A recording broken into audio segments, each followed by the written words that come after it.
Kemi Badenoch faces the fight of her political life.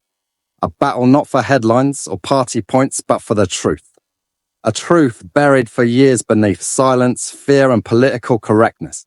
It began with whispers, stories ignored, dismissed or labelled as conspiracy theories. Young British girls, mostly white, mostly working class, targeted, groomed and raped by gangs of men. Mostly of Pakistani origin, the scale of the abuse was staggering. The horror undeniable, yet for over a decade, authorities looked away, councils failed. Police hesitated, media downplayed it. Why? Because they feared being called racist. They feared backlash more than they feared for the lives of the victims. Baroness Casey called it a culture of denial, a refusal to see what was in plain sight, a willful blindness that protected reputations instead of children. And where was the Crown Prosecution Service?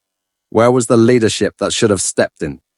Keir Starmer led the CPS during critical years, and yet the cases were ignored, the survivors dismissed, justice delayed, and justice denied.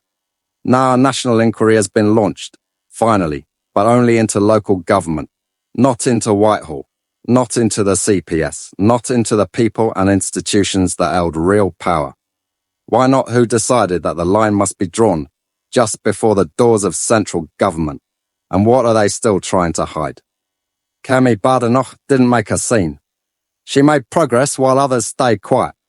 She spoke up while the media called it far right.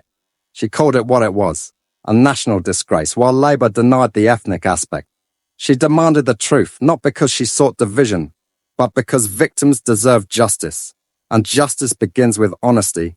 Even as late as last year, mainstream media outlets like Channel 4 aired documentaries denying ethnicity, played any role were they misinformed or misleading, who benefits when facts are blurred, when narratives are protected at the expense of the truth, and when victims are silenced to protect reputations.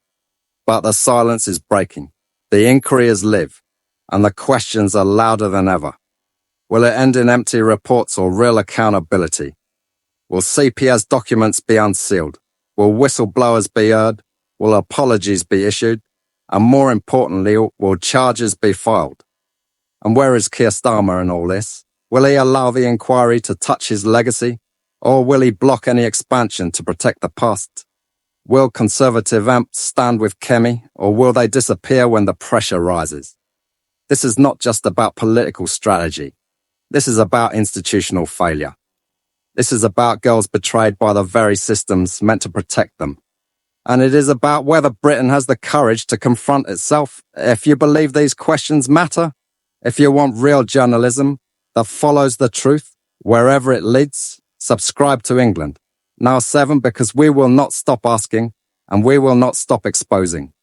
Should the inquiry expand? Should Whitehall be investigated? Should the CPS face scrutiny? Is Kemi Badenoch the leader Britain needs, or the voice that forces others to lead? Tell us in the comments and share this message, because the silence has lasted long enough.